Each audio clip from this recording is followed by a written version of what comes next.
بسم اللہ الرحمن الرحیم نحمدہ ونصلی علی رسولہ الکریم اما بعد اعوذ باللہ من الشیطان الرجیم بسم اللہ الرحمن الرحیم یا ایہا الذین آمنوا کونوا انصار اللہ کما قال عیسی ابن مریم للحواریین من انصاری الی اللہ صدق اللہ مولانا العظیم۔ قابل احترام علماء کرام اور آپ تمام حاضرین مجلس، آپ سب حضرات یہاں تشریف لائے، آپ سب کا اصلاح معاشرہ committee All India Muslim Personal Law Board کی جانب سے استقبال ہے۔ اللہ تعالیٰ آپ سب کی آمد کو قبول فرمائے اور اللہ تعالیٰ ہم سب کے بیٹھنے کو اپنی رضا کا ذریعہ بنائے۔ کوئی شک نہیں کہ ملک کے حالات نازک ہیں اور ہم سب کو ان مشکل حالات میں اپنی اپنی ذمہ داری نبھانی چاہیے۔ یہ بات ذہن میں رکھیے گا کہ ہر دور میں مسلمانوں پر مختلف قسم کے حالات آتے رہے ہیں، اب بھی آ رہے ہیں اور آئندہ بھی آئیں گے، لیکن بحیثیت مسلمان ہماری یہ ذمہ داری ہے کہ ہم حالات سے اور مختلف مسائل اور مشکلات کی وجہ سے نا امید اور مایوس ہونے کے بجائے وہ طریقہ اپنائیں جو طریقہ ہمارے آقا حضرت محمد مصطفیٰ صلی اللہ علیہ وسلم نے اور آپ کے ساتھیوں نے اپنایا تھا۔ ان پر بھی حالات آئے، ان پر بھی مشکلات آئیں، بلکہ جتنے حالات ہم پر ہیں اس سے کئی گنا زیادہ سخت حالات ان پر آئے۔ جب خندق کی جنگ کے موقع پر مختلف ٹکڑیاں، مختلف جماعتیں اکٹھا ہو کر اس ارادے سے آئی تھیں کہ اسلام کا چراغ بجھا دینا ہے، اس وقت کیفیت یہ تھی کہ حضور صلی اللہ علیہ وسلم کو اور آپ کے صحابہ کو خندقیں کھود کر مدینے میں اپنے آپ کو بچانے کا انتظام کرنا پڑا، اور خندق کھودنے میں ایسی مشقت ہوئی اور ایسی فقر و فاقے کی گھڑی تھی کہ بہت سے صحابہ کرام بھوکے رہ کر خندق کھود رہے۔ خود ہمارے آقا صلی اللہ علیہ وسلم بھوک کی شدت کی وجہ سے اپنے پیٹ پہ دو پتھر باندھے ہوئے۔ یہ دین جو ہم تک آپ تک پہنچا ہے اتنی آسانی سے نہیں پہنچا۔ اس دین کو ہم تک آپ تک پہنچانے میں بڑی قربانیاں برداشت کی گئی ہیں، بڑی مشقتیں جھیلی گئی ہیں۔ خود ہمارے آقا صلی اللہ علیہ وسلم کے بارے میں آپ پڑھیے، حضرت عائشہ کہتی ہیں کہ ما شبع آل محمد من خبز الشعیر یومین متواصلین حتی قبض، کہ حضور صلی اللہ علیہ وسلم نے کبھی 2 روز لگاتار جو کی روٹی بھی پیٹ بھر کر نہیں کھائی۔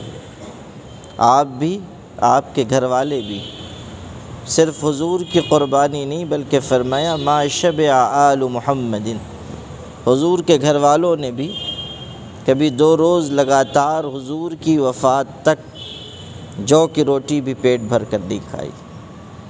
حضرت عائشہ نے جب یہ بات بیان فرمائی کہ 2 چاند یعنی تقریباً 3 مہینے گزر جاتے تھے اور گھر میں چولہا بھی نہیں جلتا تھا، تو ان کے بھانجے حضرت عروہ ابن زبیر کو بڑی حیرت ہوئی۔ حضرت عائشہ کے بھانجے تھے، انہوں نے کہا کہ خالہ جان، اتنے دن تک گھر میں چولہا نہیں جلتا تھا تو آپ لوگ گزر بسر کیسے کرتے تھے؟ حضرت عائشہ رضی اللہ عنہا نے کیسی بات ارشاد فرمائی؟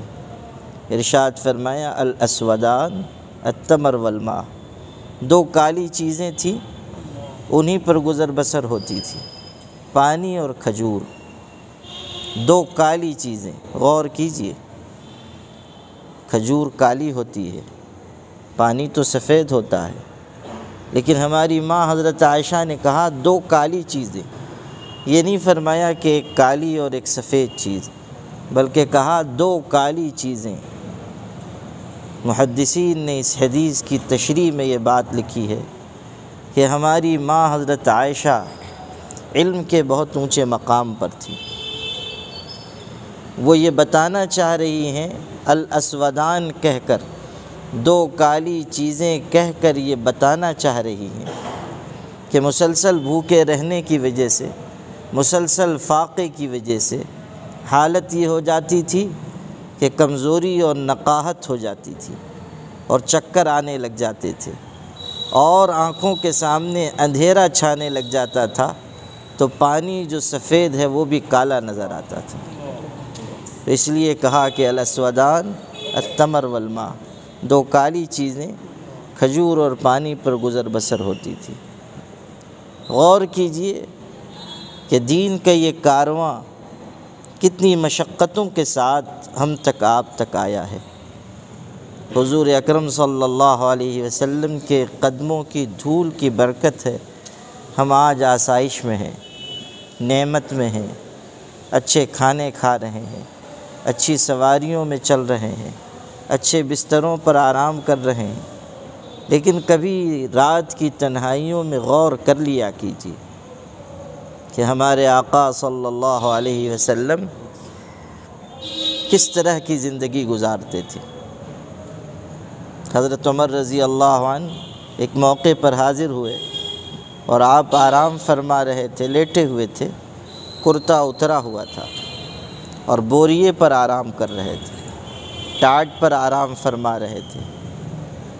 آپ کا جسم بہت خوبصورت تھا، آپ تو کائنات کے خوبصورت ترین انسان تھے، بوریے پر آرام کر رہے ہیں۔ حضرت عمر رضی اللہ عنہ کو دیکھ کر حضرت اٹھ کر بیٹھ گئے، کرتا اترا ہوا تھا، بوریے پر سے اٹھے تھے، پیٹھ مبارک پر نشانات ابھرے ہوئے تھے، بوریے کے نشانات تھے۔ حضرت عمر بہت مضبوط دل کے شخص تھے، بہت بہادر تھے، لیکن حضور کی پشت مبارک پر نشانات دیکھ کر رونے لگے، آنکھوں سے آنسو جاری ہو گئے۔ حضرت عمر کو روتا ہوا دیکھ کر حضور اکرم صلی اللہ علیہ وسلم نے پوچھا، ما یبکیک یا عمر، عمر کیوں رونا آ رہا ہے؟ تو حضرت عمر نے کہا، اللہ کے رسول، آپ سید الاولین والآخرین ہیں اور آپ بوریے پر آرام فرماتے ہیں، پشت پر آپ کے نشانات ہیں، اور قیصر و کسریٰ کافر اور ظالم بادشاہ ہیں، محلوں میں رہتے ہیں، نرم بستروں پر آرام کرتے ہیں۔ مجھے یہ دیکھ کر رونا آ گیا کہ آپ تو کائنات کے سب سے بڑے انسان ہیں اور آپ کا یہ حال ہے۔ ہمارے آقا نے کتنی خوبصورت نصیحت فرمائی، آپ نے کتنا بہترین جملہ کہا، دل میں گھر کر جانے والا، انسان کی نگاہ کے زاویے کو بدل دینے والا۔ ارشاد فرمایا، اما ترضی ان تکون لہم الدنیا وان تکون لنا الآخرہ، کیا تمہیں یہ بات خوش نہیں کرتی کہ انہیں، یعنی قیصر و کسریٰ کو، ان لوگوں کو دنیا مل جائے اور ہم کو آخرت مل جائے؟ کیا تم کو یہ بات خوش نہیں کرتی کہ دنیا ان کو مل جائے، آخرت ہمیں مل جائے؟ اس ایک جملے میں ہمارے لیے، آپ کے لیے کتنی بڑی نصیحت ہے۔ آج ہم مسلمانوں کی پستی، ہماری ذلت، ہماری بے بسی اور ہماری سارے عالم میں رسوائی کا اگر کوئی بنیادی سبب ہے تو وہ یہ ہے کہ ہم نے مال و اسباب دنیا کو اپنی منزل بنایا۔ ہماری نگاہ میں مال کی قدر ہے، وجاہت کی قدر ہے، شہرت کی طلب ہے، ہم جی رہے ہیں تاکہ دنیا ہمیں اچھا سمجھے، اس کی فکر نہیں ہے کہ اللہ کی نگاہ میں ہماری کیا قیمت ہے، اللہ کے دربار میں ہمارا کیا وزن ہے، اس پر ہماری نگاہ نہیں۔ جب ایران فتح ہوا تھا، ابھی میں نے ذکر کیا قیصر و کسریٰ کی حکومتوں کا، جب ایران فتح ہوا تھا، ایران کا بادشاہ تھا کسریٰ۔ 2 سپر پاور طاقتیں تھیں اس زمانے میں، روم اور فارس، ایران اور روم۔ تو جو ایران کا بادشاہ ہوتا تھا وہ کسریٰ کہلاتا تھا، اور زبردست طاقت تھی۔ حضرت عمر کے دور میں ایران فتح ہوا اور بے شمار مال غنیمت حاصل ہوا۔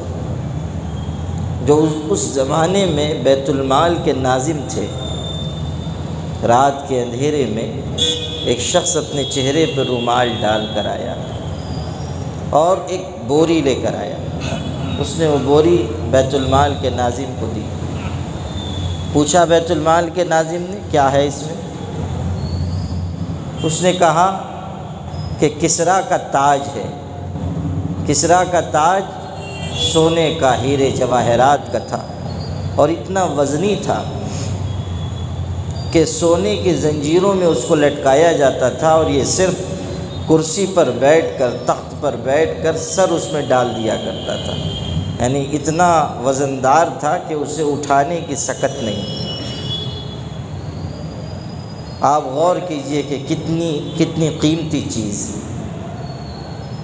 ہیرے جواہرات لگے ہوئے، اگر وہ چھپا لیتے کوئی پوچھنے والا نہیں تھا، اور 7 پشتیں ان کی بیٹھ کر کھاتی، لیکن وہ لے کر آئے اور بیت المال کے ناظم کو دیا۔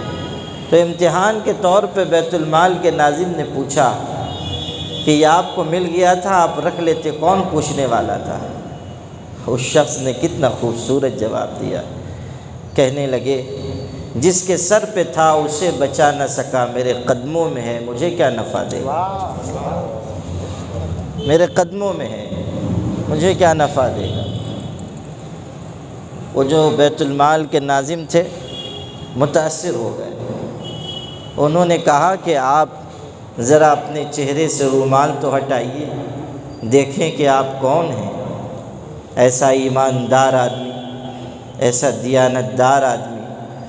انہوں نے کہا کہ میں اپنے آپ کو ظاہر نہیں کروں گا، اس لیے کہ میں نے جس کے لیے یہ عمل کیا ہے وہ مجھے جانتا ہے، اور اس کا جاننا میرے لیے کافی ہے۔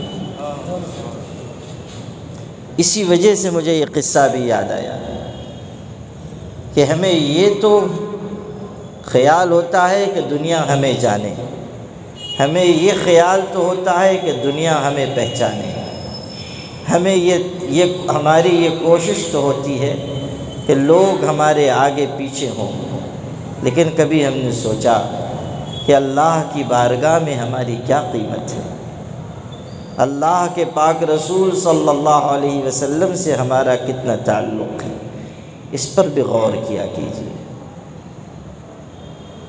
شیخ الحدیث مولانا زکریا صاحب رحمۃ اللہ علیہ نے اپنی ایک کتاب میں لکھا ہے، اور ان کا جملہ مجھے نہیں بھولتا، کاش کہ آپ بھی اسے اپنے دل پہ نقش کر سکیں۔ فرمایا کہ بہت سے لوگ ہیں کہ دنیا میں ان کے نام مسلمانوں کے جیسے ہیں، اور سرکاری دفتروں میں اعداد و شمار کے رجسٹر میں ان کا نام مسلمانوں کے خانے میں درج ہے، لیکن اللہ کے رجسٹر میں وہ کافر لکھے ہوئے ہیں۔ خدا کے یہاں، خدا کے دفتر میں ان کا نام مومنین کی فہرست میں نہیں ہے۔ صحابہ کرام کے بارے میں ہے کہ بدر میں شریک ہونے والے صحابہ وہ اپنے بارے میں یہ کہتے تھے کہ مجھے اپنے آپ کے منافق ہونے کا گمان ہے، منافق ہونے کا گمان ہے، یہ صحابہ کہہ رہے ہیں، ڈر رہے ہیں، اور ہم ہیں کہ مطمئن ہیں، زندگی جس ڈگر پہ جا رہی ہے جا رہی ہے۔ یاد رکھیے گا دین ہم تک بہت قربانیوں کے ساتھ پہنچا ہے، اور قربانیوں کے ساتھ ہی دین کی حفاظت ہوگی۔ دین پر عمل بھی قربانیوں کے ساتھ ہوگا۔ آج جن حالات سے ہم اس ملک میں دوچار ہیں، یہ حالات کوئی انوکھی چیز نہیں ہے۔ ہمیں تو ان حالات کو اپنے ایمان اور اپنے صاحب ایمان اور صاحب یقین ہونے کی علامت کے طور پر قبول کرنا چاہیے کہ ہم مومن ہیں تو حالات آ رہے ہیں۔ حالات ان پر بھی آئے تھے، صحابہ کرام پر میں نے غزوہ خندق کا ذکر کیا، قرآن مجید نے اس کی عجیب منظر کشی کی ہے۔ آپ کو آیت سناتا ہوں کہ کیسے سخت حالات تھے۔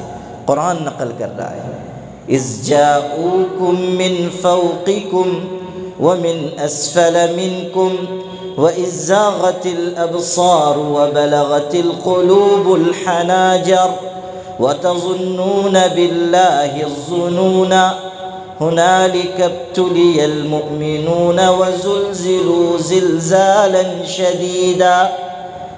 کہ دشمن تم پر اوپر سے بھی آ گئے اور نیچے سے بھی، اور آنکھیں تمہاری پتھرا گئیں اور کلیجے منہ کو آنے لگ گئے، اور اس وقت مسلمانوں کو آزمایا گیا اور ہلا کر رکھ دیا گیا۔ یہ الفاظ قرآن کے، ہلا کر رکھ دیا گیا۔ لیکن کیا ان سخت حالات میں مسلمان مایوس ہوئے؟ قرآن وہی نقل کرتا ہے اگلی آیتوں میں، وَلَمَّا رَأَى الْمُؤْمِنُونَ الْأَحْزَابَ قَالُوا هَذَا مَا وَعَدَنَا اللَّهُ وَرَسُولُهُ وَصَدَقَ اللَّهُ وَرَسُولُهُ وَمَا زَادَهُمْ إِلَّا إِيمَانًا وَتَسْلِيمًا مِنَ الْمُؤْمِنِينَ رِجَالٌ صَدَقُوا مَا عَاهَدُوا اللَّهَ عَلَيْهِ فَمِنْهُمْ مَنْ قَضَى نَحْبَهُ وَمِنْهُمْ مَنْ يَنْتَظِرُ وَمَا بَدَّلُوا تَبْدِيلًا۔ او گلبرگہ کے مسلمانوں، اللہ کا پاک قرآن پڑھو کہ کیسا پرشک و کلام ہے اور کیسی زبردست باتیں ہیں۔ کہا گیا کہ مسلمانوں نے جب دیکھا کہ ساری جماعتیں ہمارے مقابلے میں آ گئی ہیں تو وہ نہ بزدل ہوئے نہ پست ہمت ہوئے، بلکہ انہوں نے پکار کر کہا کہ یہ تو وہی چیز ہے جس کا اللہ اس کے رسول نے وعدہ کیا تھا، اور اللہ اس کے رسول کا وعدہ سچ ہے، اور ان کے اندر ایمان بڑھ گیا۔ حالات کے دباؤ میں ایمان بڑھ گیا، اور پھر انہوں نے حالات کا اس طرح جم کر مقابلہ کیا کہ قرآن نے ان کو سند دی کہ یہ جواں مرد لوگ ہیں، من المؤمنین رجال، یہ جواں مرد لوگ ہیں، مضبوط لوگ ہیں۔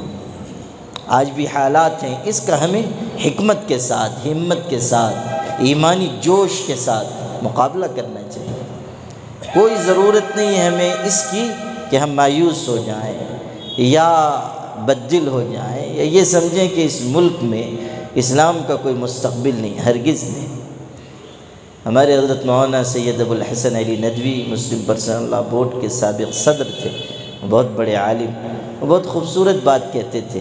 فرماتے تھے کہ مسلمانوں اس بات کو یاد رکھنا کہ اس ملک میں اسلام خدا کی تقدیر سے آیا ہے، جانے کے لیے نہیں آیا ہے، رہنے کے لیے آیا ہے۔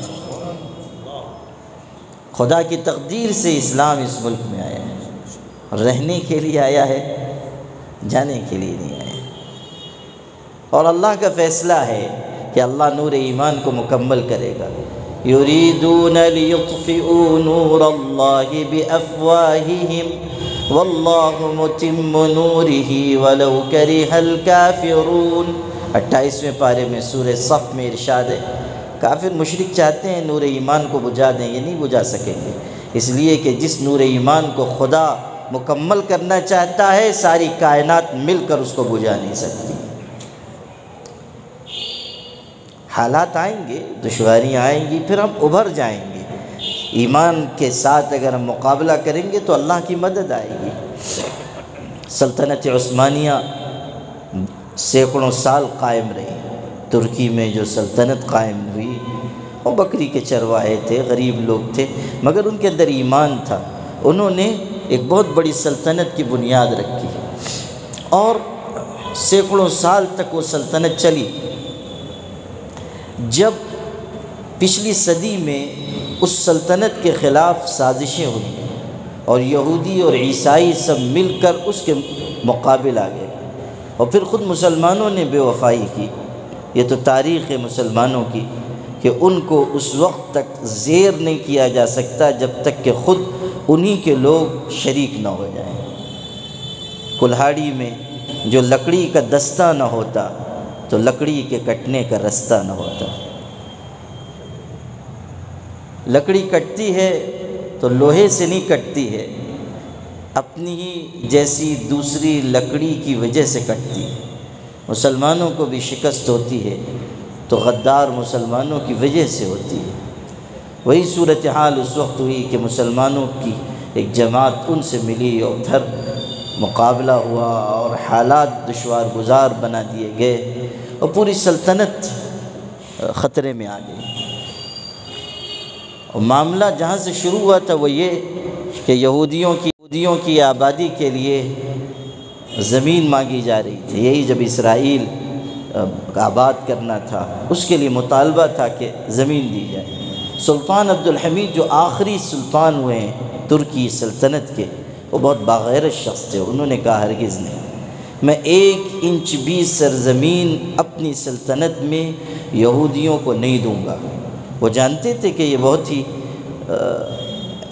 بدترین دشمن ہے اسلام اور مسلمانوں کے۔ قرآن ان کی نگاہ کے سامنے تھا جو بیان کرتا ہے کہ لَتَجِدَنَّ أَشَدَّ النَّاسِ عَدَاوَةً لِلَّذِينَ آمَنُوا الْيَهُودَ وَالَّذِينَ أَشْرَكُوا۔ سب سے بڑے دشمن اگر تمہارے کوئی ہیں تو یہودی ہیں، 1 نمبر دشمن۔ وہ اندر سے تم سے نفرت رکھتے ہیں، حسد رکھتے ہیں۔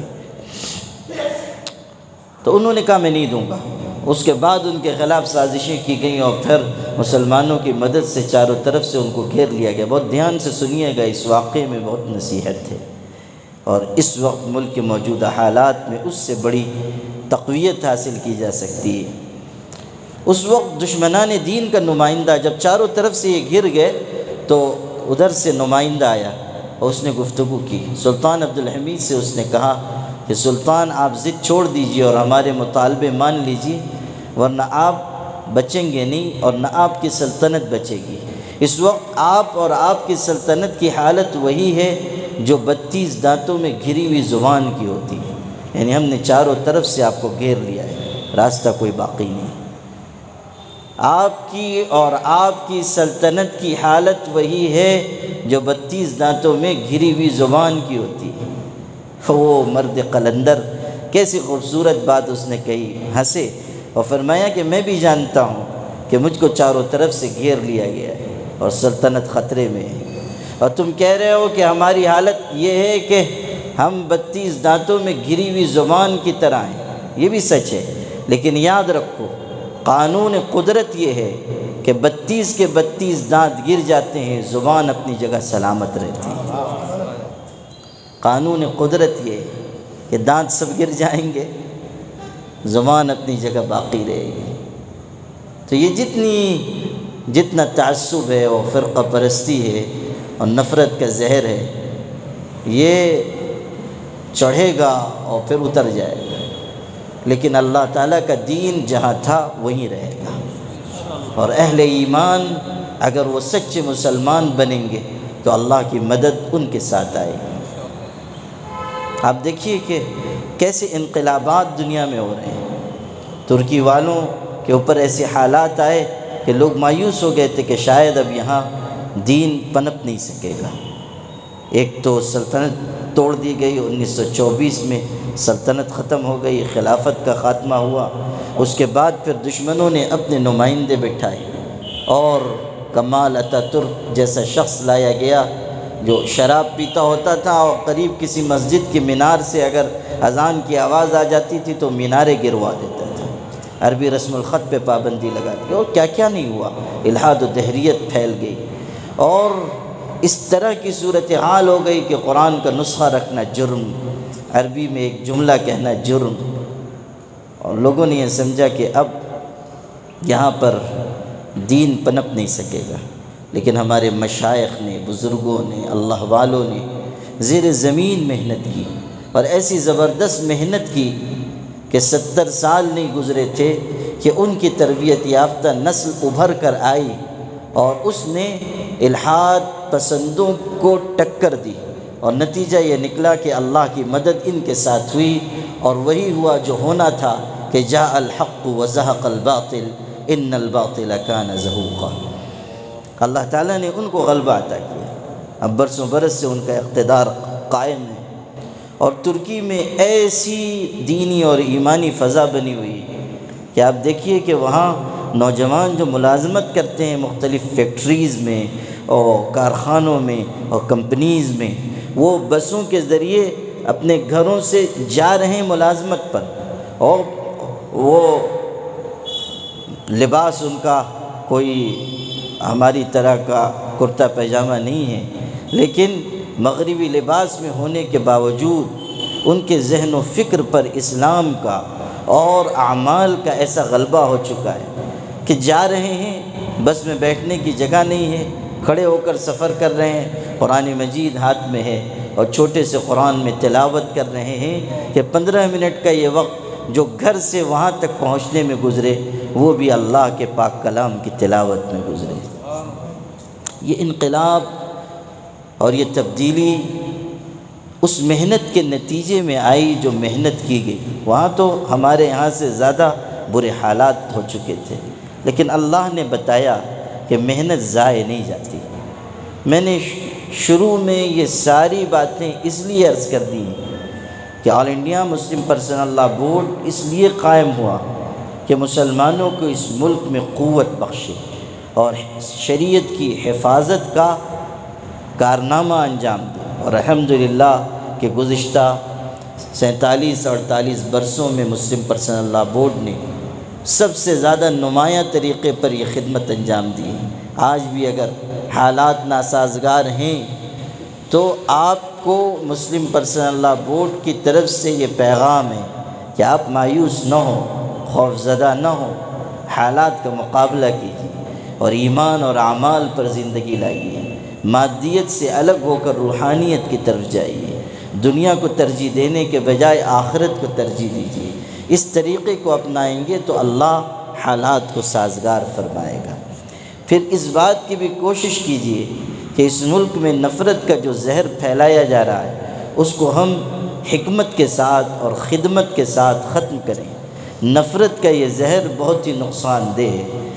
یاد رکھیے گا، اگر ہم نے اس نفرت کا مقابلہ نہ کیا تو آئندہ آنے والے حالات ہمارے لیے اور مشکل ہو جائیں گے۔ الحمدللہ مسلمانوں میں خدمت کا جذبہ ہے، اور ابھی پچھلے گزرے ہوئے لاک ڈاؤن میں مسلمانوں نے جس طرح اپنوں کی اور بیگانوں کی خدمت کی ہے وہ قابل تعریف ہے۔ انہوں نے اپنی جان کی پرواہ کیے بغیر اپنے مسلمان بھائیوں کی بھی اور اپنے وطنی بھائیوں کی بھی بے مثال خدمت کی، پیسے بھی خرچ کیے، انتظامات بھی کیے، کسی کا انتقال ہو گیا تو اس کے گھر والوں کو تسلی بھی دی، کوئی کورونا میں فوت ہو گیا تو اس کے بعد اس کے گھر والوں کی پرورش کا انتظام بھی کیا۔ مسلمان اس گئے گزرے دور میں بھی اس ملک میں اللہ کے کرم سے ایسی ایمانی حرارت کے ساتھ زندہ ہیں کہ بہت سے مسلم ملکوں میں بھی وہ ایمانی حرارت آپ کو نہیں ملے گی۔ یہ بات بہت سمجھنے کی ہے کہ اس ملک کے مسلمان آج بھی علماء، اولیاء، بزرگان دین کی محنت کے نتیجے میں الحمدللہ بہت سے علاقوں کے مسلمانوں سے آگے ہیں۔ تو خدمت کے ذریعے ہم لوگوں کو قریب کریں اور نفرت کو مٹائیں، خدمت کے ذریعے۔ حضرت علی حجویری رحمۃ اللہ علیہ جب لاہور تشریف لائے تھے، بہت بڑے بزرگ تھے، تو انہوں نے جلسے نہیں کیے، کانفرنسیں نہیں کی، انہوں نے خدمت کا راستہ اپنایا، لوگوں کو قریب کیا، لوگوں کو کھانا کھلاتے رہے، لوگوں سے محبت بھری باتیں کرتے رہے۔ آئے تھے تو تنہا مسلمان تھے اور پورا علاقہ کفر کی ظلمتوں میں ڈوبا ہوا تھا، لیکن ان کے جذب خدمت اور ان کے اخلاق کی وجہ سے چند سال نہیں گزرے تھے کہ مورخین لکھتے ہیں کہ آدھا لاہور مسلمان ہو گیا، آدھا لاہور حلقہ بگوش اسلام ہو گیا۔ متعصب لوگ کہتے ہیں کہ اسلام تلوار کے زور سے پھیلا ہے۔ میں کہتا ہوں کہ تم سچ کہتے ہو کہ اسلام تلوار کے زور سے پھیلا ہے، مگر وہ تلوار لوہے اور فولاد کی تلوار نہیں تھی، وہ اسلامی اخلاق اور کردار کی تلوار تھی۔ جو لوگ یہ کہتے ہیں کہ اسلام تلوار کے زور سے پھیلا ہے، ان سے یہ کہنا چاہیے کہ تم سچ کہتے ہو، مگر یہ تلوار لوہے یا فولاد کی نہیں تھی، یہ اسلامی اخلاق اور کردار کی تلوار تھی۔ اس نے لوگوں کو فتح کیا۔ وہ ادائے دل بری ہو کہ نوائے عاشقانہ، جو دلوں کو فتح کر لے وہی فاتح زمانہ۔ یہ چیز ہمیں بھی سیکھنی ہوگی کہ ہم محنت کریں، لوگوں کو قریب کریں، لوگوں کی خدمت کریں، لوگوں کے کام آئیں۔ اس کے ذریعے نفرت کا زہر دور ہوگا۔ پھر سب سے اہمیت کے ساتھ کرنے کا کام یہ بھی ہے کہ ہم اپنے اندر تبدیلی لائیں، ہم اپنے اندر کے بگاڑ کو دور کریں۔ خود ہمارے اندر کتنی خرابیاں آتی جا رہی ہیں۔ آج اگر ہم پیچھے ہو رہے ہیں تو اپنی کمیوں کی وجہ سے پیچھے ہو رہے ہیں۔ میں آپ کو ایک جملہ سناتا ہوں۔ سیدنا عمر ابن عبدالعزیز، جن کو خلیفہ راشد کہا گیا، وہ اپنے گورنروں کو خط لکھتے تھے۔ بادشاہ تھے، خلیفہ تھے، آدھی سے زائد دنیا پر حکمرانی تھی۔ جب اپنے گورنروں کو خط لکھتے تھے تو یہ خوبصورت جملہ اس میں ضرور تحریر فرماتے کہ لوگوں، یاد رکھنا، ہمیں ہمارے دشمنوں پر غلبہ ہتھیار کی کثرت، فوج کی زیادتی کی وجہ سے نہیں حاصل ہوتا، ہمیں ان پر غلبہ اعمال کی وجہ سے حاصل ہوتا ہے۔ جب وہ اور ہم گناہ میں برابر ہو جائیں گے تو پھر اللہ ہمارے دشمنوں کو ہم پر مسلط کر دے گا۔ یہ سمجھنے کی چیز ہے۔ حضرت عمر ابن عبدالعزیز دین کی حقیقت سے روشناس تھے۔ وہ جانتے تھے کہ کون سا دور عزت کا ہوگا اور کون سا دور ذلت کا ہوگا۔ حضرت عمر ابن عبدالعزیز تو تاریخ اسلام کی وہ عظیم شخصیت ہے کہ جب ان کا انتقال ہوا تو اس زمانے کے عیسائی حضرات وہ بھی رو رہے ہیں، وہ بھی آنسو بہا رہے ہیں، اور اس زمانے کا جو عیسائی بادشاہ تھا اس نے اپنے یہاں آنے والے ایک مسلمان وفد کو خبر دی کہ تمہارے خلیفہ کا انتقال ہو گیا، اور وہ رو پڑا۔ حالانکہ عیسائی بادشاہ تھا، رو پڑا۔ تو مسلمانوں نے یہ کہا کہ یہ خبر تو ہمارے لیے غم کی ہے، ہمارے لیے افسوس کی خبر ہے، آپ کیوں رو رہے ہیں، آپ کو کے آنسو کیوں بہہ رہے ہیں؟ تو اس عیسائی بادشاہ نے کہا تھا کہ عمر ابن عبدالعزیز ایسا انصاف پسند اور ایسا نیک انسان تھا کہ ہمارا یہ اعتقاد ہے کہ اگر حضرت عیسیٰ کے بعد مردوں کو کوئی زندہ کر سکتا تھا تو وہ عمر ابن عبدالعزیز تھے۔ ایک عیسائی بادشاہ کہہ رہا ہے، اور وہ تھے اس لائق کہ ان کے بارے میں یہ کہا جائے۔ کون سوچ سکتا ہے کہ آدھی سے زائد دنیا کا بادشاہ جب ان کو زہر دیا گیا، آخری وقت تھا، لوگ عیادت کے لیے آ رہے تھے، ان کے برادر نسبتی مسلمہ ابن عبد الملک جو بادشاہ کے خاندان سے تھے، شہزادے تھے، وہ بھی آئے تو اپنی بہن فاطمہ سے جو ان کی اہلیہ تھیں حضرت عمر ابن عبدالعزیز کی، وہ بھی شہزادی تھی، اپنی بہن سے کہا کہ بہن، حضرت کا کرتا بہت میلا ہے، لوگ بیمار پرسی کے لیے آ رہے ہیں، کرتا تبدیل کر دو۔ تو حضرت فاطمہ آنسوؤں سے رو پڑی اور انہوں نے کہا کہ بھائی جان، اللہ کی قسم، اس کرتے کے علاوہ حضرت کے پاس دوسرا کرتا نہیں۔ اس زہد کے ساتھ زندگی گزاری، اس انصاف اور ایثار کے ساتھ زندگی گزاری۔ جب وصال کا وقت ہوا تو ارشاد فرمایا، انی لارا وجوہا لیست بوجوہ الجن والانس، میں ایسے چہرے دیکھ رہا ہوں جو نہ انسانوں کے ہیں نہ جنات کے ہیں۔ لوگوں سے کہا کہ تم چلے جاؤ، کمرے سے رخصت کر دیا اور آیت تلاوت کرنا شروع کی، تلک الدار الآخرۃ نجعلها للذین لا یریدون علوا فی الارض ولا فسادا والعاقبۃ للمتقین۔ ارشاد فرما رہے ہیں، اللہ تعالیٰ ارشاد فرما رہے ہیں کہ آخرت کا گھر ہم ان لوگوں کو عطا کریں گے جو زمین میں بڑائی نہیں چاہتے، فساد نہیں چاہتے، اور بہترین انجام تو اللہ سے ڈرنے والوں کا ہے۔ یہی آیت تلاوت فرما رہے ہیں۔ گھر کے لوگ اور ان کے محبت کرنے والے کہتے ہیں کہ ہم لوگ سنتے رہے، متعدد مرتبہ انہوں نے یہی آیت دہرائی، پھر آواز آنا بند ہو گئی تو ہم نے سمجھا کہ شاید نیند آ گئی، گئے اور ہم نے دیکھا تو پتہ چلا کہ وہ اللہ کو پیارے ہو گئے۔ آخری کلام جو زبان سے نکلا وہ قرآن کی آیت تھی۔ غور کیجئے کہ اللہ نے ایک پاکیزہ انسان کو کیسی پاکیزہ وفات عطا فرمائی۔ حضرت عمر ابن عبدالعزیز توجہ دلاتے تھے کہ دیکھو اگر ہم گناہوں میں برابر ہو جائیں گے تو پھر ہمارا غلبہ ختم ہو جائے گا، پھر لوگ ہم پر غالب ہوں گے، وہ ہم پر مسلط کر دیے جائیں گے۔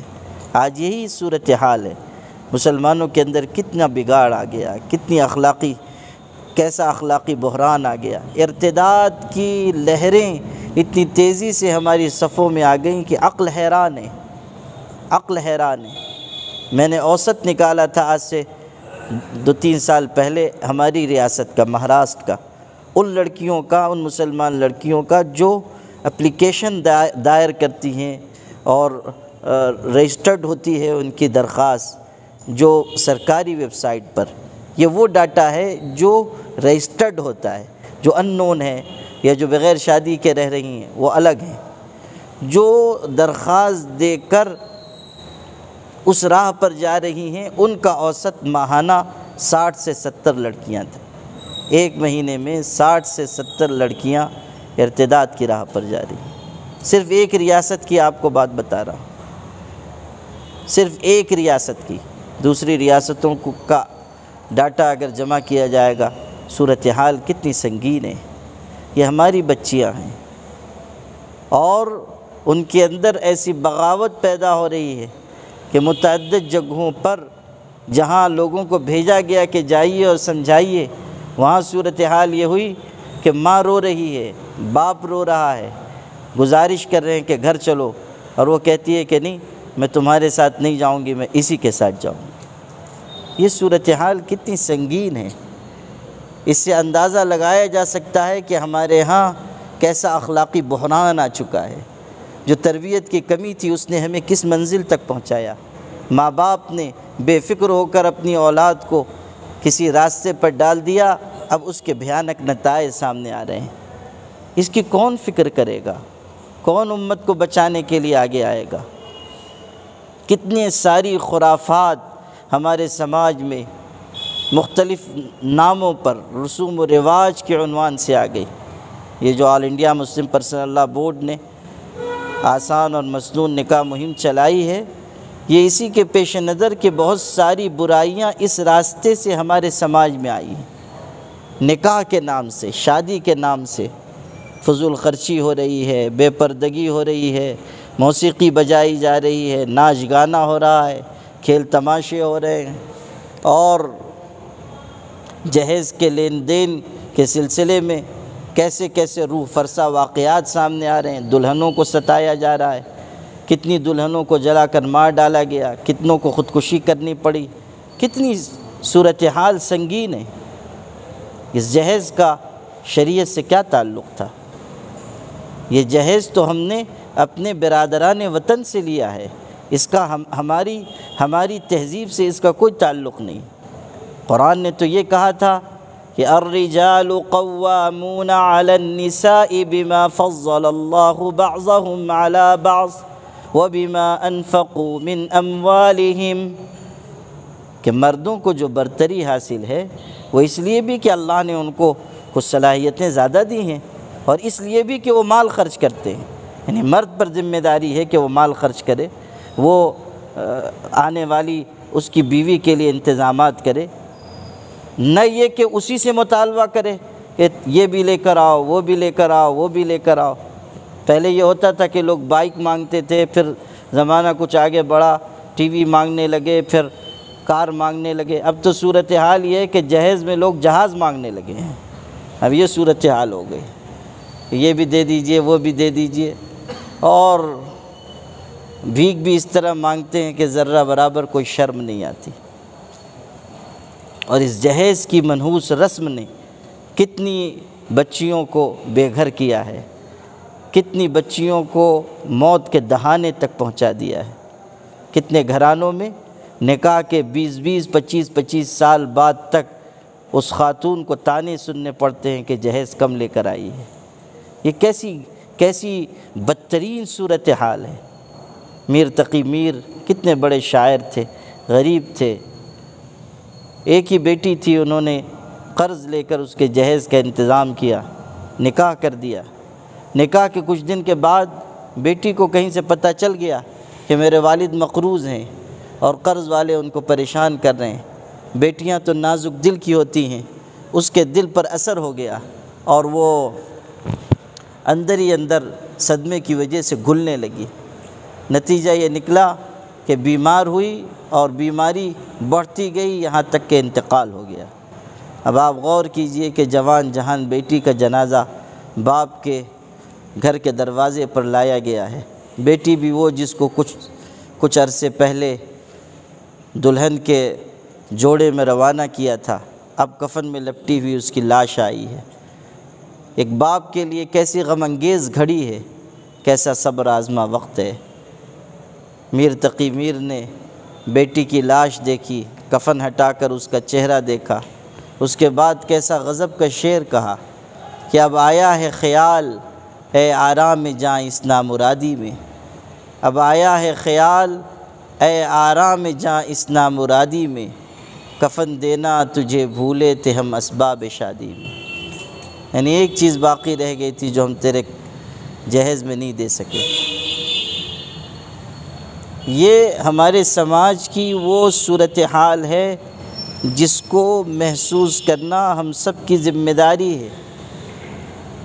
لاکھوں لاکھ روپے شادی بیاہ کے نام پر برباد ہو رہے ہیں، امت کا کتنا قیمتی سرمایہ تباہ ہو رہا ہے۔ میرٹھ میں ایک صاحب نے اپنی بیٹی کی منگنی کی تقریب پر 5 کروڑ روپے خرچ کر دی، منگنی کی تقریب پر، شادی نہیں۔ ہم نے شادی بیاہ کو دولت کی نمائش کا ذریعہ بنا لیا۔ ہمارے یہاں بمبئی میں ہمارے شہر کے قریب ایک قریشی صاحب کے ہاں شادی تھی، ان کی بھی بیٹی کی شادی تھی۔ اللہ کرے آپ لوگوں میں سے کوئی قریشی نہ ہو، اور ہو تو مجھ کو معاف فرما دے تاکہ میں اطمینان سے گلبرگہ سے جا سکوں۔ تو وہ جو قریشی صاحب تھے انہوں نے بہت دھوم دھام سے بیٹی کی شادی کی، 55 لاکھ روپے ڈیکوریشن پہ خرچ کیے گئے۔ جو کارڈ چھپا دعوت نامہ وہ اتنا عظیم و ضخیم کہ معلوم ہوتا تھا کوئی کتاب چھپی ہوئی ہے، اتنا صحت مند۔ معلوم میں نے کروایا تو پتہ چلا کہ ایک کارڈ کی چھپائی پر، ایک کارڈ کی پرنٹنگ پر 1200 روپے خرچ ہوئے، اور کتنا چھپا ہوگا اندازہ کر لیجیے۔ اور صرف یہ نہیں کہ 1200 کا ایک کارڈ چھپا، بلکہ جس گھر میں وہ کارڈ بھیجا گیا اس کے ساتھ بادام، کاجو، کشمش، میوہ جات بھی بھیجے گئے۔ پھر بیٹی کو رخصت کرنا تھا تو اس زمانے میں اوباما امریکہ کے صدر ہوا کرتے تھے، ٹرمپ سے پہلے اوباما تھے، وہ اس سے کچھ دن پہلے آئے تھے۔ تو جس گاڑی میں انہوں نے یہاں سفر کیا تھا وہ گاڑی انہوں نے منگوائی کہ اس پہ بیٹی کو رخصت کریں گے۔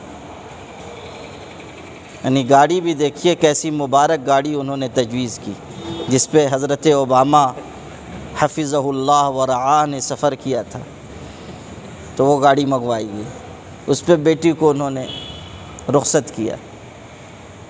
اور اس داستان کا سب سے دردناک پہلو سن لیجئے کہ 1 سال نہیں گزرا تھا کہ اس لڑکی کو طلاق ہو گئی۔ سنت و شریعت کی بے حرمتی کی جائے گی تو اس کا عذاب تو آئے گا۔ ہمارے حضرت رحمۃ اللہ علیہ کہا کرتے تھے کہ میرے پاس ہزاروں لوگ آتے ہیں اپنے مسائل کے سلسلے میں، میں غور کرتا ہوں کہ جن میاں بیوی میں انبن ہوتی ہے، گھر میں خوشگوار زندگی نہیں ہوتی، یا اولاد نہیں ہے، یا اولاد ہے تو معذور ہے، جب میں اس کی تہ میں اترا تو مجھ کو یہ اندازہ ہوا کہ جن جن کے ہاں نکاح کے موقع پر لین دین ہوا، جبر کیا گیا، جہیز مانگ مانگ کر لیا گیا، لوگوں کو ستایا گیا، اللہ تعالیٰ نے اس نکاح کے اندر یہ بے برکتی ڈال دی کہ یا اولاد نہیں ہے، یا خوشگوار زندگی نہیں ہے، یا اولاد ہے تو معذور ہے۔ ہماری غلط کاری صرف ہم تک نہیں رہے گی، وہ نسلوں پر اثر انداز ہوگی۔ جس طرح نیکی نسلوں پر اثر انداز ہوتی ہے، اسی طرح غلطیاں بھی نسلوں پر اثر انداز ہوتی ہیں۔ قرآن مجید میں آپ پڑھیں گے حضرت موسیٰ و خضر، آج تو جمعہ کا دن گزرا ہے، سورہ کہف پڑھی جاتی ہے، اس میں موسیٰ و خضر علیہم السلام کا واقعہ ہے، اور یہ تذکرہ بھی ہے کہ حتیٰ اذا اتیا اہل قریۃ استطعما اہلہا فابوا ان یضیفوہما فوجدا فیہا جدارا یرید ان ینقض فاقامہ۔ واقعہ ہے کہ حضرت موسیٰ و خضر پہنچے تھے ایک آبادی میں، کھانا طلب کیا، کھانا نہیں دیا۔ کنجوس لوگ تھے۔ کنجوس کیا تھے؟ مہا کنجوس تھے، کنجوسوں کے امام، تو انہوں نے کھانا نہیں کھلایا۔ اب اسی بستی میں آگے جا رہے تھے، حضرت موسیٰ کو تو بہت غصہ آیا ہوگا۔ حضرت موسیٰ تو صاحب جلال پیغمبر تھے نا، ان کا جلال اور ان کی طاقت دونوں قرآن و حدیث میں آئی ہے۔ جلال بھی بہت تھا اور طاقت بھی بہت تھی۔ طاقت اتنی تھی کہ ایک کو ایک گھونسا مارا تھا، قبرستان پہنچا دیا تھا۔ فوقظہ موسیٰ فقضى علیہ، ایک ہی گھونسے میں انتقال پر ملال۔ اور جلال ایسا تھا کہ بخاری میں ہے کہ جب ان کی وفات کا وقت ہوا تو ملک الموت آ گئے انسانی شکل میں، اور انسانی شکل میں آ کر کہنے لگے کہ چلیے اللہ کے ہاں چلنا ہے۔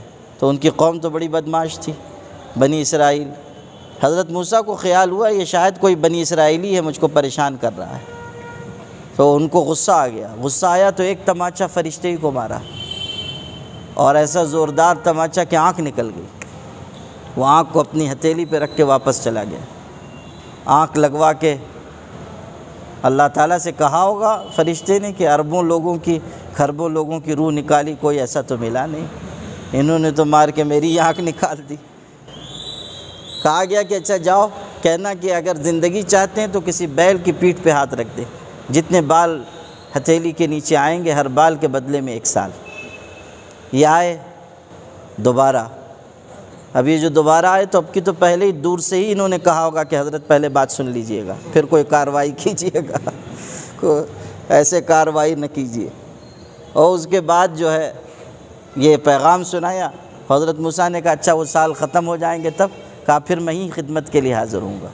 اب ان کو یقین آ گیا کہ یہ فرشتے ہی ہیں، کہا لے چلو، ابھی ہم کو لے چلو۔ حضرت موسیٰ علیہ السلام تو صاحب جلال تھے، وہ دیوار گر رہی تھی، حضرت خضر نے دیکھا تو آگے بڑھ کے اس کو ٹھیک کر دیا، مرمت کر دی، درست کر دیا۔ حضرت موسیٰ کو غصہ آیا۔ حضرت موسیٰ نے اعتراض کیا کہ یہ کیا بات ہوئی، یہ کنجوس لوگ ہیں، کھانا کھلایا نہیں، دیوار گر رہی تھی آپ نے دیوار ٹھیک کر دی، اگر آپ کو ٹھیک ہی کرنا تھا کچھ اجرت لے لیتے، لو شئت لاتخذت علیہ اجرا۔ اعتراض کیا، وہاں تو قصہ ختم ہو گیا۔ جب حضرت خضر نے اس کی تفصیل بیان کی کہ میں نے اللہ کے حکم سے یہ سب کام کیے تھے، اور دیوار بھی اللہ کے حکم سے ٹھیک کی تھی، اور کیوں ٹھیک کی تھی یہ پڑھیے قرآن میں۔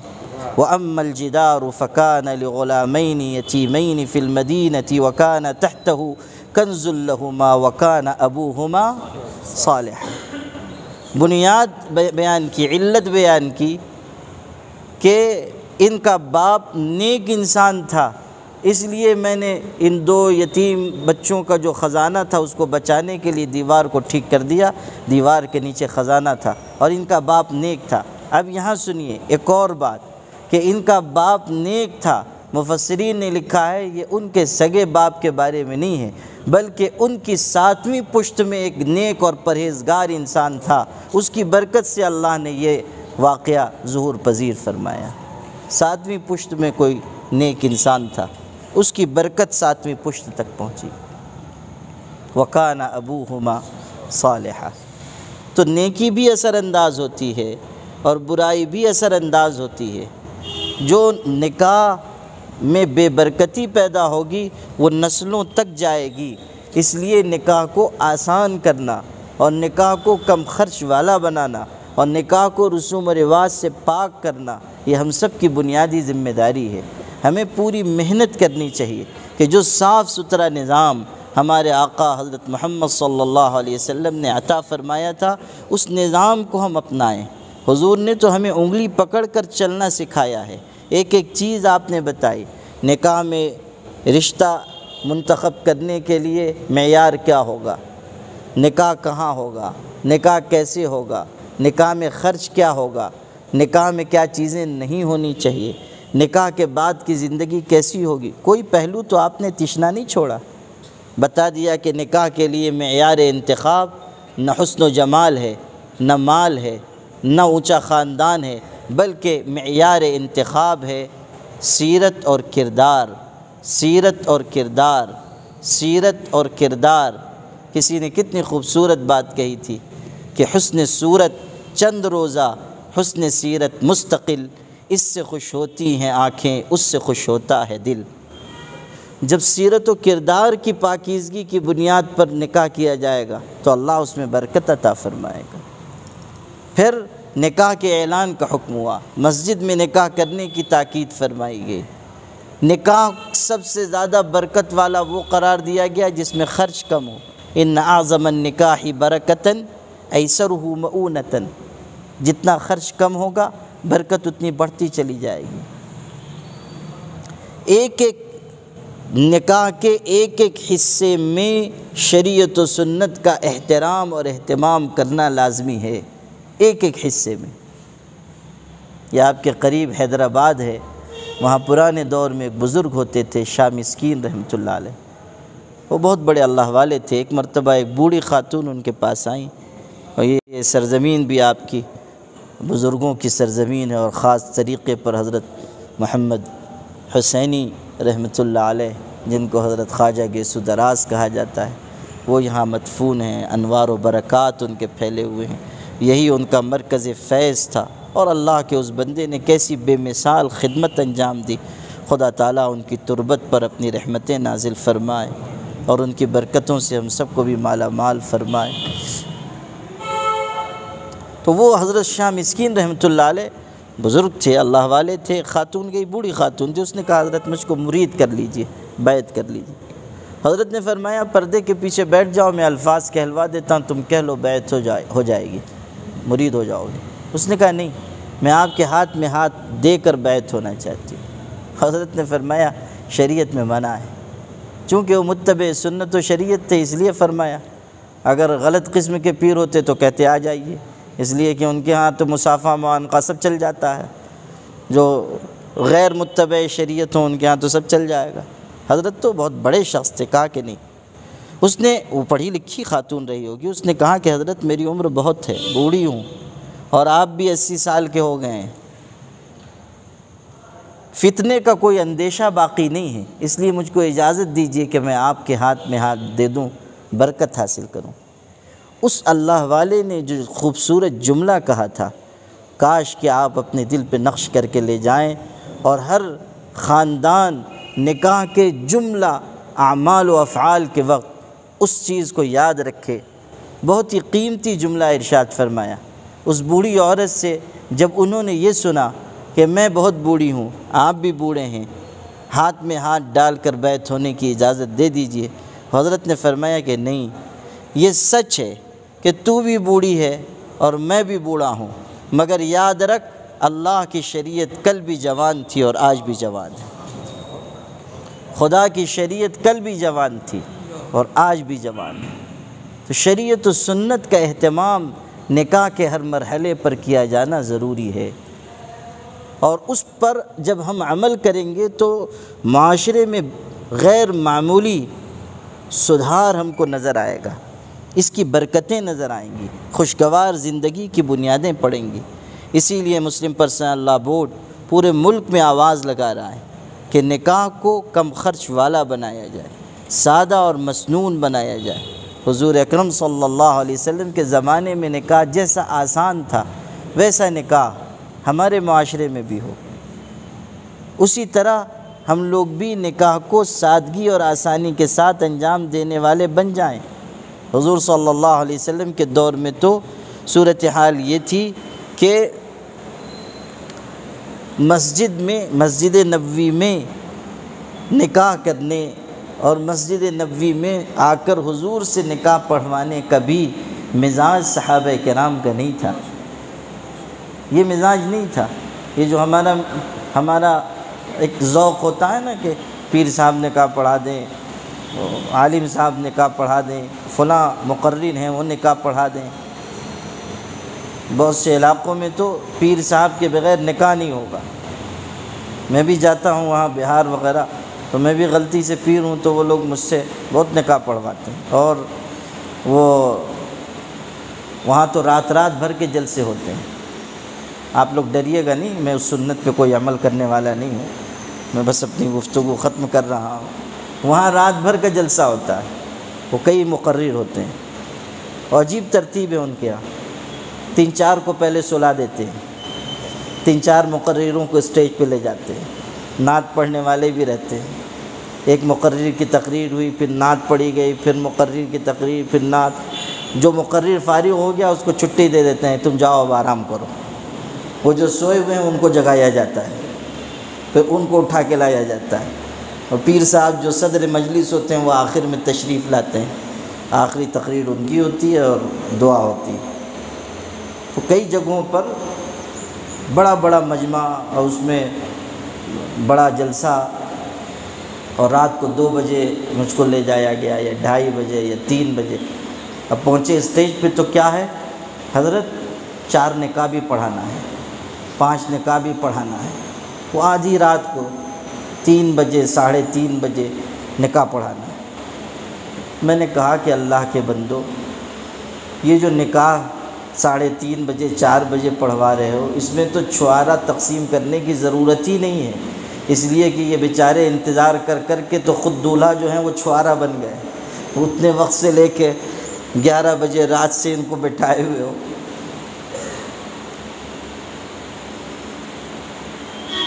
حضور صلی اللہ علیہ وسلم کے دور میں یہ اہتمام نہیں تھا۔ حضرت عبد الرحمن ابن عوف حضور کے کتنے قریبی صحابی ہیں، 10 مبشرہ میں نکاح ہو گیا، حضور کو خبر تک نہیں تھی۔ آپ نے علامتوں سے پہچانا کہ نکاح ہوا ہے۔ پوچھا عبد الرحمن نکاح کر لیا؟ کہا الحمدللہ۔ حضرت نے ناراضگی بھی نہیں ظاہر کی کہ ہم کو خبر بھی نہیں کی، ہم کو بلایا بھی نہیں، نکاح نہیں پڑھوایا۔ حضرت نے فرمایا بارک اللہ لکما وجمع بینکما بالخیر اولم ولو بشاۃ، ولیمہ کر لو چاہے ایک بکری کیوں نہ ہو، برکت کی دعا دی۔ نکاح کا ہر حصہ سادگی کے ساتھ ہو، کم خرچ میں ہو، اس میں برکت ہی برکت ہوگی انشاءاللہ۔ یہی چیز All India Muslim Personal Law Board نے تحریک کے شکل میں پورے ملک میں چلائی ہے۔ آپ حضرات سے میں یہ درخواست کرنے آیا ہوں کہ آپ لوگ اپنی محنت، اپنی صلاحیت، اپنا وقت، اپنا مال اس مہم میں خرچ کیجیے۔ آپ کچھ آگے بڑھیے۔ ابھی یہ ہمارے عبد المقیم صاحب سنا رہے تھے، مولانا خالد سیف اللہ صاحب رحمانی دامت برکاتہم کا قول کہ یہ شہر زندہ شہر ہے۔ ابھی تو مجھے تجربہ نہیں ہوا، قول محقق پہ اعتماد کرتا ہوں۔ ظاہر ہے فقیہ کے قول پہ اعتماد کرنا چاہیے، تو ان کے قول پہ اعتماد تو کرتا ہوں، لیکن ابھی جب میں اندھیرے میں تقریر کر رہا تھا تو مجھ کو یہ خیال ہوا کہ مولانا خالد سیف اللہ صاحب کو یہ خبر دے دینی چاہیے کہ آپ نے ادھوری بات بیان فرمائی ہے، شاید آپ نے صرف متن بیان کیا ہے، حاشیہ چھوٹ گیا۔ حاشیہ میں لکھتا ہوں، قال اقول، ہمارے مدرسے میں ہوتا ہے نا کہ قال الماتن اقول اعنی یقول الشارح، شارح کہہ رہا ہے، متن والے نے کچھ کہا پہ شارح کچھ کہہ رہا ہے، قال اقول، تو وہ متن ان کا ہے کہ یہ زندہ شہر ہے، اور حاشیہ اس کا میرا لکھا ہوا ہے کہ زندہ اور اندھیرا شہر ہے۔ تو یہ مکمل ہو گیا، متن و حاشیہ دونوں۔ تو جو بات عرض کرنی تھی وہ یہ کہ زندہ شہر ہے، آپ لوگوں میں زندگی ہے، بزرگوں کے اثرات، برکات، نسبتیں آپ لوگوں کو حاصل ہیں۔ مجھے امید ہے کہ آپ حضرات ضرور اس تحریک میں حصہ لیں گے انشاءاللہ، اور مسلم پرسنل لاء بورڈ کی مختلف جو تحریکات ہیں، صرف یہ تحریک نہیں، صرف یہ مہم نہیں، مسلم پرسنل لا بورڈ کے بہت سے کام ہیں، تفہیم شریعت ہے، اصلاح معاشرہ ہے، اسی طرح دارالقضاء کا کام ہے، اسی طرح قانونی کارروائی کی جاتی ہے مختلف معاملات میں۔ تحفظ شریعت کا سب سے بنیادی کام اس کا تحفظ شریعت کا ہے، اس کا بہت بڑا کام وحدت امت کا ہے، امت کو جوڑنا، مسالک و مکاتب فکر کے لوگوں کو جوڑنا، سب کو ساتھ لے کر چلنا۔ ان سب کاموں میں آپ کی مدد کی ضرورت ہے۔ ہمارے جو علماء تشریف لائے ہیں، جو ائمہ آئے ہیں، جو عمائدین آئے ہیں، ان سے میں دست بستہ پرخلوص گزارش کرتا ہوں کہ اس کام میں اور مسلم پرسنل لا بورڈ کی مختلف خدمتوں میں آپ لوگ ہاتھ بٹائیے۔ اس وقت ملک بہت دشوار گزار حالات سے گزر رہا ہے، اس وقت ہم سب کو اتحاد کی پہلے سے زیادہ ضرورت ہے، یکجٹ ہونے کی پہلے سے زیادہ ضرورت ہے، اور ہم سب کو مل جل کر ان تمام محاذوں پر کام کرنا ہے۔ مجھے امید ہے کہ آپ تمام حضرات اس سلسلے میں پوری توجہ دیں گے، اور انشاءاللہ الرحمن آپ کے شہر میں اچھی مضبوط اصلاح معاشرہ کمیٹی بھی بنے گی۔ اس کے لیے ایک اچھی کمیٹی تشکیل دیجیے، اصلاح معاشرہ کمیٹی، اور اس میں آپ مختلف حضرات اپنا اپنا تعاون پیش کیجیے، اپنی جد و جہد پیش کیجیے۔ تو کمیٹی کہاں، حضرت سلیمان کی ٹوپی اوڑھے ہوئے ہے، کچھ کام تو ہونا چاہیے نا۔ اگر کمیٹی بنی ہوئی ہے تو اس مہم کے لیے اور اصلاح کے کاموں کے لیے ہر دن کی سطح پہ کام کرنا چاہیے، ہر مسجد تک آواز پہنچے۔ کمیٹی اس لیے نہ بنے کہ صرف برائے نام کمیٹی ہو کہ کمیٹی بنی ہوئی، یہ کام نہیں ہونا چاہیے۔ کمیٹی اگر بنی ہے تو کام ہونا چاہیے، اور مضبوطی کے ساتھ علماء کو ساتھ لیجیے، سرکردہ حضرات کو ساتھ لیجیے، جو حضرات یہاں عمائدین میں آئے ہیں۔ آپ لوگوں میں سے کوئی ہے کمیٹی میں، اصلاح معاشرہ کمیٹی جو بنی ہوئی ہے؟ کون ہے اس میں سے بتائیے؟ آپ تو اکیلے ہی امامت فرما رہے ہیں، مقتدی تو کوئی نہیں ہے آپ کا ہیں۔ آپ میں سے علماء کون کون ہے؟ ذرا ہاتھ اٹھائیے۔ عالم کون کون ہے؟ ہاتھ اٹھائیے۔ اب یہ بتائیے کہ آپ لوگوں میں سے کوئی اس کمیٹی میں ہے، اصلاح معاشرہ کمیٹی میں کوئی ہے؟ یہ مولانا فخر الدین صاحب آ رہے ہیں، حضرت شیخ دکن رحمۃ اللہ علیہ کی بارگاہ کے امام۔ اچھا، ماشاء اللہ، تشریف لائیے، اہلاً و سہلاً، تشریف لائیے، کارواں ہیں، ماشاء اللہ، تشریف لائیے۔ کمیٹی کے ممبر ہیں۔ پھر عرض کرتا ہوں کہ آپ حضرات سے میں سے جو علماء ہیں، جو ذی حیثیت حضرات ہیں، جو معاشرے پر، سماج پر اثر انداز ہو سکتے ہیں، صرف علماء نہیں، سماجی کارکنان، مختلف خدمت کے شعبوں سے جڑے ہوئے افراد، وہ سب کمیٹی میں جڑیں، اور پورے شہر نہیں ضلع کی سطح پر آپ لوگ ایسا کام کا ایک لاہ عمل بنائیں، ایک مرتب نظام بنائیں کہ پورے ضلع میں کام ہو سکے۔ کریں گے انشاءاللہ؟ دیکھیے، کمیٹیاں بنانا یہ مقصود نہیں ہوتا، کام کرنا یہ مقصود ہے۔ اگر کہیں کام ہو رہا ہے اور کمیٹی نہیں ہے، کوئی حرج کی بات نہیں، اور اگر کمیٹیاں ہیں اور کام نہیں ہو رہا ہے تو پھر مقصود حاصل نہیں ہے۔ ہمیں کام کرنا ہے صرف اللہ کی رضا کے لیے، اس کو بھول جائیے۔ کب تک ہم اسی میں لگے ہوں گے کہ ہمارا نام ہے، نہیں ہے، اور ہم جڑے ہیں، نہیں جڑے ہیں؟ ایک مسلمان کی ذمہ داری ہے کہ وہ اپنے آپ کو تحریک اصلاح معاشرہ سے جوڑے، اور مسلم پرسنل لا بورڈ جو ہمارا مشترکہ پلیٹ فارم ہے، اس کو طاقت پہنچانا ہماری ذمہ داری ہے۔ میں گزارش کروں گا ہمارے عبد المقیم صاحب سے، حضرت مولانا شریف صاحب کہاں ہیں؟ حضرت مولانا، آپ کو تو یہاں تشریف رکھنا چاہیے تھا۔ حضرت مولانا شریف صاحب ہیں، یہ حضرات مسلم پرسنل لا بورڈ کے جلسوں میں بھی تشریف لاتے ہیں، اور اس کے تجاویز سے اور فیصلوں سے واقف ہوتے ہیں، اور انشاءاللہ اب یہ حضرات اور اہتمام سے دوسرے اور حضرات کو شریک کر کے اس کارواں کو آگے بڑھائیں گے۔ آپ تمام حضرات سے میں تعاون کی گزارش کرتا ہوں۔ یہ اقرار نامہ ہے، ذرا یہ اقرار نامہ جوان یہ اٹھاؤ تو دیکھیے، یہ اقرار نامہ ہے یہ مسلم پرسنل لاء بورڈ کی طرف سے شائع ہوا ہے، اور اس پر تمام ہمارے بڑے بڑے اکابر کی دستخط ہے، اس پر تمام جماعتوں کے سربراہان کی بھی اور مسالک کے ذمہ داران کی بھی دستخط ہے، بلکہ یہ اس پر ہمارے حضرت رحمۃ اللہ علیہ کے بھی دستخط ہیں، اور یہ آخری دستخط ہے جو زندگی میں انہوں نے کیا ہے اس اقرار نامے پہ۔ اس کے بعد کسی کاغذ پہ دستخط وہ نہیں کر سکے، بالکل آخری بیماری کے وقت اس پر دستخط فرمائی تھی۔